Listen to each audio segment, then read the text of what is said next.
Jadi di Amerika itu setiap tahunnya ada 1 juta orang kena serangan jantung. Dari 1 juta orang di Amerika yang kena serangan jantung, 500.000, 50%-nya berhasil sampai ke IGD rumah sakit. Sisanya mana? Sisanya walau ya, nggak tahu ya, sampai ke rumah sakit entah. Ya, gitu deh. Dari 50% yang bisa mencapai ke rumah sakit, 15% di rumah sakit meninggal. Ya, sisanya berhasil keluar rumah sakit. Dari yang keluar rumah sakit, 10%-nya meninggal 1 tahun habis serangan. Ya, jadi begitu kita kena serangan, kita udah 50-50 tuh sampai rumah sakit. Ya, udah sampai di rumah sakit, ada kemungkinan nggak bisa keluar lagi. Begitu keluar rumah sakit, setahun pertama masih bisa ada serangan sampai meninggal. Ya, jadi serangan jantung begitu hebatnya, tidak salah dia jadi pembunuh nomor 1 di dunia. Itu memang tinggi, lebih tinggi pria, ya, dari usia 20 sampai usia 60 kemungkinan laki-laki kena serangan jantung lebih tinggi. Tapi begitu umur 60, laki-laki dan perempuan sama peluangnya kena serangan jantung. Kenapa? Karena ada yang namanya menopause. Ya, jadi ketika wanita masih dapat haid, itu ada hormon estrogen yang melindungi jantung. Ya, jadi wanita-wanita yang masih dapat menstruasi itu masih aman sih. Jadi kalau aku dapat wanita pasien umur 30 tahun, wanita masih santai, kemungkinan besar kena jantung kecil. Tapi begitu wanita udah menopause, udah nggak ada yang melindungi jantungnya, disitulah kita mulai hati-hati. Nah, ini gejala serangan jantung. Pertama, nyeri serangan jantung itu nyeri tidak dapat dilokalisir oleh saraf jari. Jadi kalau pasien jantung itu biasanya di mana pun sakitnya dia pakai lima jari. Di sini tuh, karena jantung itu agak dalam, dia nggak bisa ditunjuk. Ya. Jadi kalau bisa ditunjuk, sakitnya di mana? Di titik ini tuh, untuk kemungkinan kayak jantung itu. Ya, jadi jantung itu ciri-cirinya nggak bisa dilokalisir, nggak bisa dipastikan di mana. Dan yang parah, dia diiringi gejala psikis. Gejala psikis itu mual, muntah, kering gigi. Ya, jadi ciri-ciri dari serangan jantung. Nah, kalau ada wanita, memang wanita itu spesial ya. Ada ciri-ciri yang tidak begitu khas.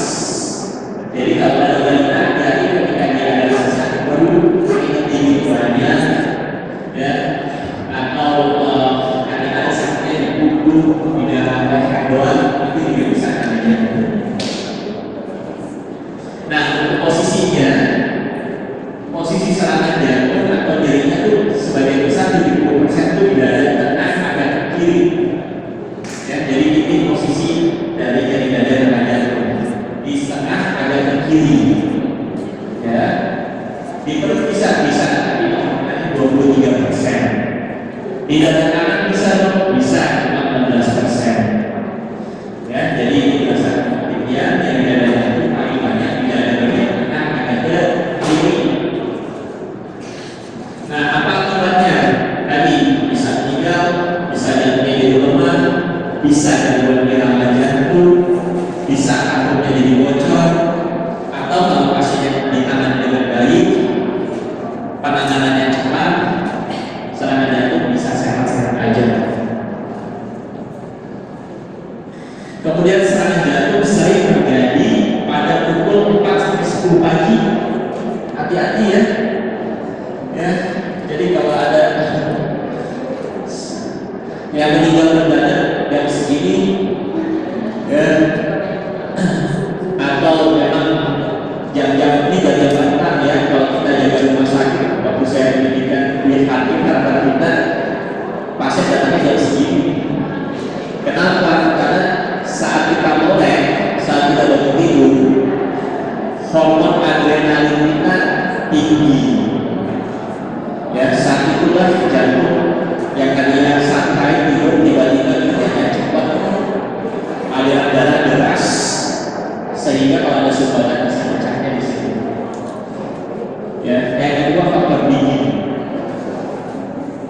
Dingin itu bisa bikin pembuluh darah mengerut, pembuluh darah bagus, tapi dalamnya udah saudara ketika mengerut alirannya tambah kecil, bisa sakit, bisa nyeri.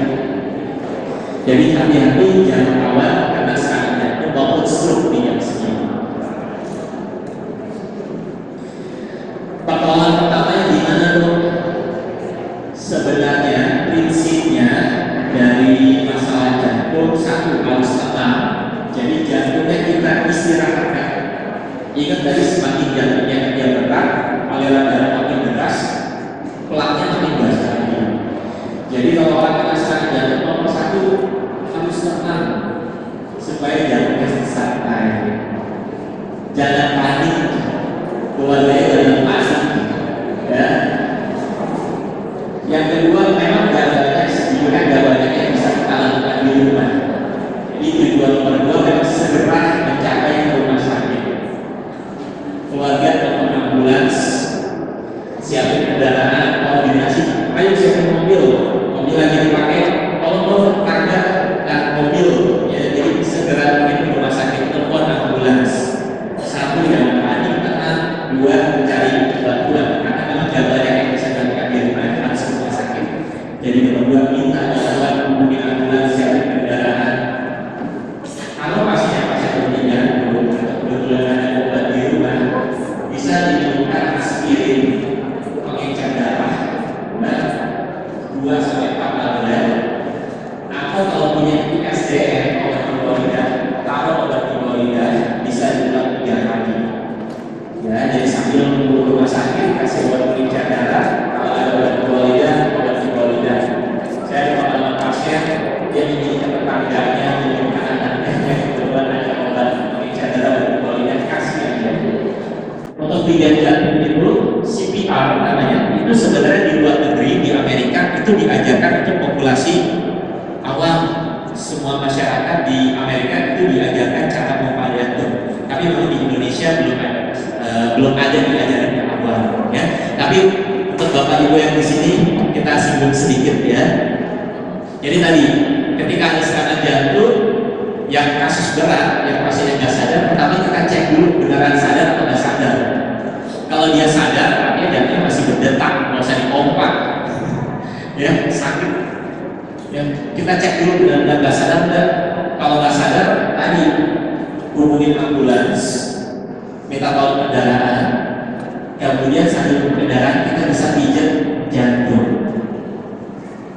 Ya, di mana posisi pijatnya itu di tengah-tengah dada.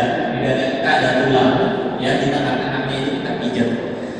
Atau kita bilang di antara 2 puting, ya di antara 2 puting kita garis lurus itu di titik tengah-tengah situlah kita pijat jantung.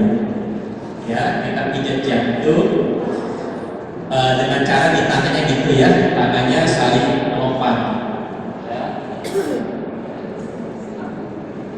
Ya, kita cara pijat jantung, tangannya melompat di titik tengah-tengah dada di antara 2 puting. Pijatnya gimana? Pijatnya harus cepat 100 kali per menit dengan kedalaman 2 inci atau sekitar 4-5 cm. Ini ada videonya. Ini cara pijat jantung. Sebenarnya apa sih yang dipijat? Ya si jantung itu. Ya, kedalaman 5 cm. Ya, ini jantung yang pas di titik itu ada jantung, dipijat, ditekan supaya dia seperti ngegantiin kerja jantung. Jadi jantungnya berhenti, kita yang pijat supaya jantungnya tetap bisa dari darah. Ya, tadi 5 cm dan 100 kali per menit.